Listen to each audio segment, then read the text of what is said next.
And creatures that we unveiled over here. We have our Rathtar Wampa probe droid. Wampa comes with Balatik, and Balatik actually can go in his mouth, which is really fun. Vader and the probe droid, Luke and Wampa. We also have Boba Fett and Han Solo. And we revealed an Emperor as well, who is not here. And also a Qui-Gon and Darth Maul figure. Okay. So, anything else this weekend that you guys released? Yeah, 6-inch. We have a whole bunch of new stuff that we revealed. We have a Rebel Fleet Trooper. We have a Captain Rex. Ray, who we revealed yesterday, you saw. Captain Rex and Ray also use a new facial paint technology as well. So we got some photoreal upgrades on the facial deco. We have Maz Kanata, General Leia. Steve, am I missing anything? Oh, and a Dewback. We got a Dewback and a Rebel Fleet Trooper. Yeah. So, awesome. And I know from me and myself, in regards to your FX stuff, we're ecstatic in regards to what you guys are doing. Can you tell us a little bit about the new Poe Dameron helmet that's supposed to come out? Yeah. Why not tell you about there it? you go. Oh, yeah, there we go. Do you want me to hold that? All right. So, as you know, we've kind of gone through the color end, and we got the new Rogue One Stormtrooper, but the new one for this year is going to be Poe Dameron's helmet. Interesting thing on this one, it has surround sound built inside. So you pop it on, you can either hit a button on the side, or you can speak directly into the speaker there, and it'll activate surround sound with X-Wings and TIE Fighters based on the Takodana battle that we had at Maz's Castle. And every once in a while, if you're not flying right, BB-8 will tell you off. It'll give you directions. So it's just a different way of doing it. It's really cool. Retails for $79.99 out later this year. Okay. All right, so we saw Rey's lightsaber at Celebration. Is there any other plans in the future for any future FX projects in regards to lightsabers? Oh yeah, I mean the Force FX lightsabers that we do are really, really popular, selling really well. Everyone's really enjoying them. There's nothing more powerful than like having a bright light up lightsaber in your hand that you feel the weight of the metal. So yeah, we will definitely be taking that forward with new characters. Awesome. Old and new, I hope. Great. All right. With the return of the Vintage Collection coming in spring of 2018, is there any super articulated 3.5, 7-inch figures to look forward to like we did with the original Vintage Collection?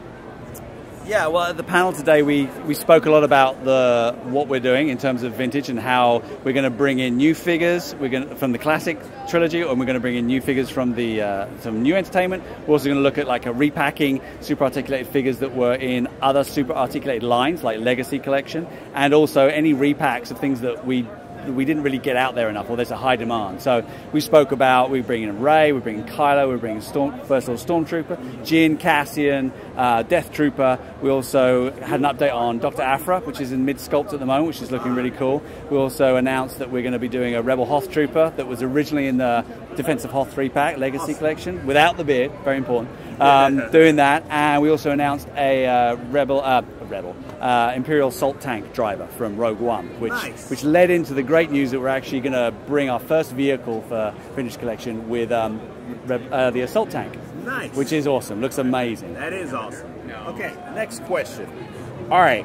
Is there a possibility to redo the 6-inch astromech droids and make the scale a little bit closer to the 6-inch figures? Because the fans have definitely been grumbling about that one. Yeah, I know. He's a little bit short for an astromech, right?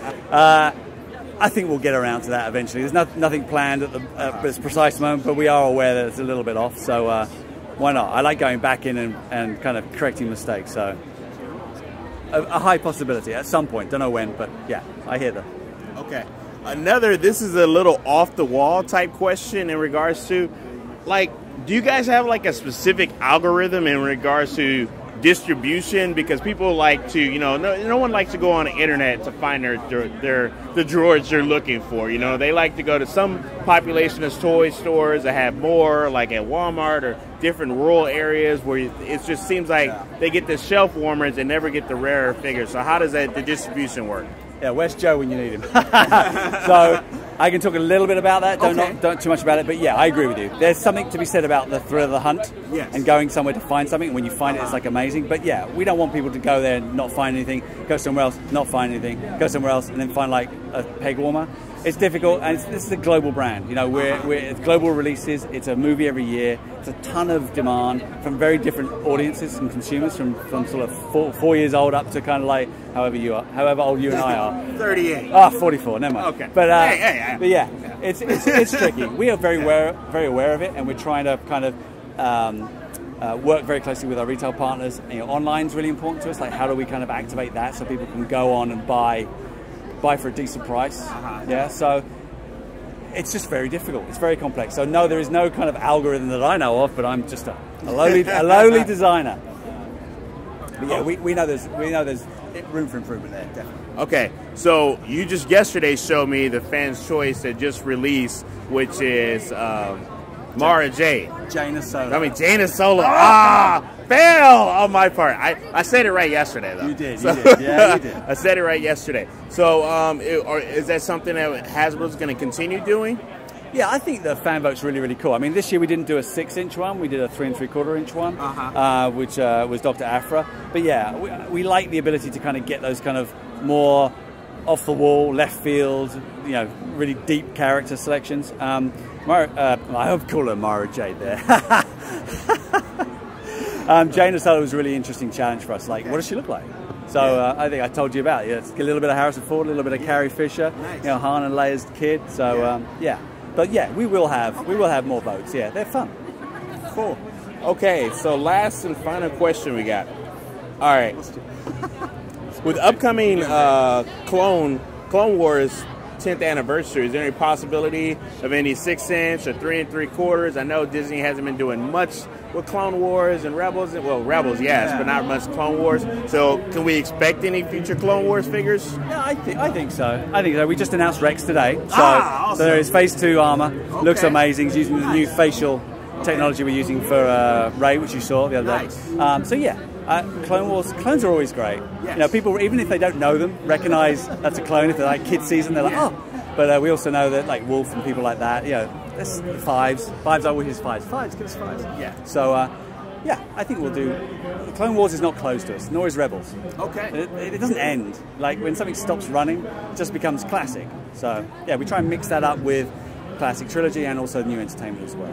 Awesome.